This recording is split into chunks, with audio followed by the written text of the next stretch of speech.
The long climb. The email arrived at 6:17 on a Thursday evening. Urgent. That was the subject line. Ethan Harper stared at it from his office desk, while everyone else had already gone home. The cleaning crew's vacuum hummed somewhere down the hall, and the only light left on in the accounting department belonged to him. He sighed and clicked the message. Another mistake. Another report that needed fixing. Another weekend that wasn't going to be a weekend. At 34 years old, Ethan felt twice that age. His hair had started graying at the temples, he drank too much coffee, and he couldn't remember the last time he'd slept through the night. Every morning was the same. Wake up, drive to work, sit at a desk, stress, come home, repeat. Even when he wasn't working, he was thinking about work. The doctor had called it burnout. His sister called it being a workaholic. He called it surviving. But lately it didn't feel like surviving. It felt like drowning. The next morning, while staring blankly at his computer screen, he made a decision. He opened his browser and searched. Week-long mountain hiking retreats. One trip caught his eye immediately. The Seven Summit Trail. A remote mountain hike that took 7 days to complete. Hikers would climb toward the peak, staying in old cabins and ranger checkpoints along the way. No cell service, no internet, no distractions. Exactly what he needed. He booked it without thinking. 3 days later, Ethan parked his car at the base of Blackstone Mountain. The mountain towered above him. Dark pines covered its slopes, and clouds clung to the summit like smoke. A wooden sign stood near the trailhead. Welcome to the Seven Summit Trail, 7 days to the peak. Follow the checkpoints. Do not leave the path. Underneath, someone had carved another message into the wood. The mountain doesn't like visitors. Ethan chuckled. Every hiking trail had ghost stories. He grabbed his backpack and began walking. The first checkpoint was a small log cabin 3 hours into the trail. By the time he arrived, dusk had painted the sky orange. Several people were already there. A tall man with a beard was building a fire. A woman in a red jacket sat on the porch reading. A younger couple unpacked their gear. An older man drank coffee from a metal cup. The bearded man smiled. Looks like we've got another one. Ethan introduced himself. The man was named Marcus. The woman in red was Julia. The couple were Ben and Rachel. The older man was called Thomas. More hikers arrived before sunset. By nightfall, there were 9 people altogether. The ranger who managed the first cabin welcomed everyone. You'll all be staying here tonight. Tomorrow you'll continue to checkpoint 2. He looked around the room. One piece of advice. Everyone looked at him. If you hear something in the woods at night, ignore it. A few people laughed. The ranger didn't. That night, Ethan slept better than he had in months. The silence was incredible. No phones, no traffic, no buzzing notifications. Then he heard something. A whistle. Long and low. His eyes opened. The cabin was dark. The whistle came again. Then footsteps. Crunch. Crunch. Crunch. Outside. Something was walking around the cabin. Someone else stirred. Marcus. You hear that? He whispered. Ethan nodded. The footsteps stopped. For a long moment there was only silence. Then something scratched the wall. 3 slow scratches. Everyone in the cabin woke. Nobody moved. Nobody spoke. Eventually the sound disappeared. By morning, everyone convinced themselves it had been an animal. Even so, nobody laughed anymore. The second day was harder. The trail became steeper. Fog drifted through the trees. The group naturally began sticking together. People talked, shared snacks, told stories. Ethan found himself enjoying their company. He hadn't spent time with strangers in years. There was something comforting about all of them being disconnected from the world together. Still, something felt strange. Several times he looked back and thought he saw a figure standing between the trees. Tall, thin, watching. Whenever he blinked, it was gone. At sunset, they reached the second checkpoint. Another cabin. Another warning. This ranger looked nervous. "Don't go outside after dark." "Why?" Ben asked. The ranger hesitated. "Because something walks these woods." Silence. Then he laughed awkwardly. "Local legend." Nobody laughed with him. That night, Rachel disappeared. They realized she was gone around midnight. Her sleeping bag was empty. The front door stood open. Marcus grabbed a lantern. "Rachel!" No answer. They searched outside. The forest was silent. Then Julia screamed. There, 20 yards from the cabin, lay Rachel's backpack, covered in mud and blood. There was no sign of Rachel, only footprints, huge footprints, like a man's, except far too long. The ranger looked pale. "We go back inside." "What about Rachel?" Ben shouted. The ranger's voice trembled. "If we stay out here, we'll lose more than Rachel." Nobody slept. At sunrise, they searched again. Nothing. No body. No tracks. No Rachel.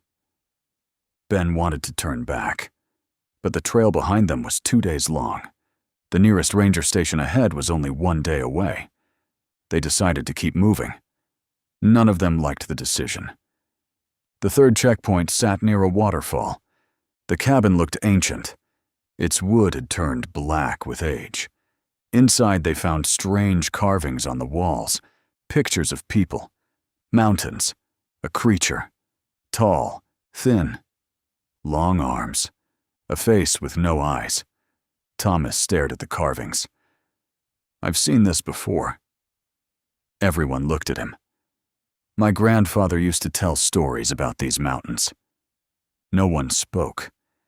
He said there was a thing that lived here. "What thing?" Julia asked. "The Watcher."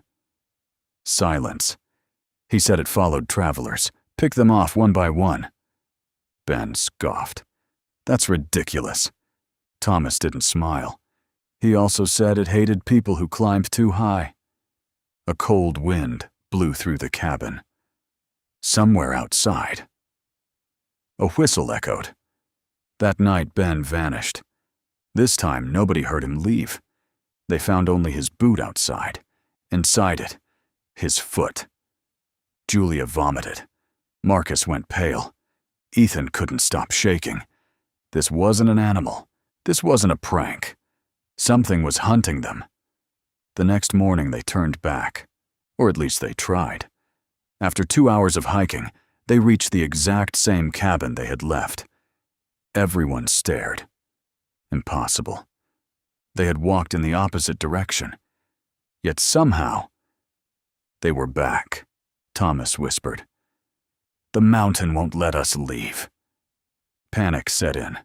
Arguments erupted. People cried. Then the whistle came again.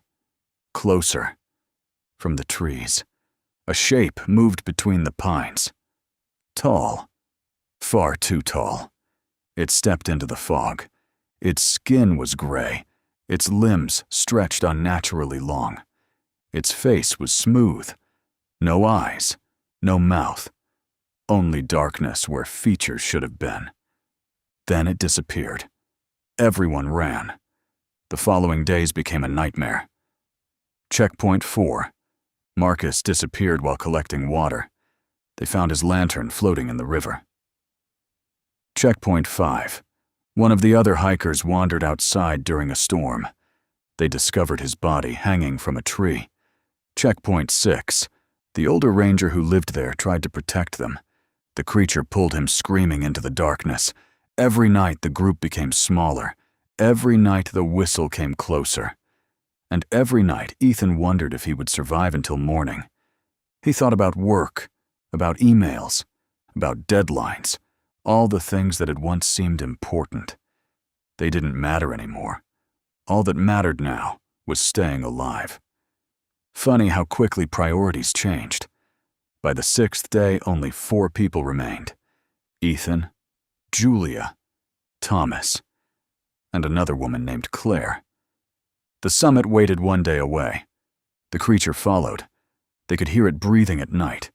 They could hear footsteps circling the cabin, sometimes scratching, sometimes tapping. Waiting. Always waiting. Thomas finally spoke. "My grandfather said the Watcher can't enter the summit." "Why?" "I don't know. So if we reach the top, we might survive." Might. The worst word in the world. They started climbing before dawn. Snow covered the trail. The air grew thin. Hours passed. Nobody spoke. Then Claire screamed. The creature stood ahead of them, blocking the path. In daylight, it looked even worse. Its body bent in impossible ways. Its arms nearly touched the ground. Its head tilted sideways. It moved with jerking motions, like something pretending to be human. Then it charged. Thomas pushed Claire aside. The creature grabbed him. His scream echoed across the mountain, and then he was gone, pulled into the trees. Silence followed. Absolute silence. Ethan and Julia ran. They didn't look back.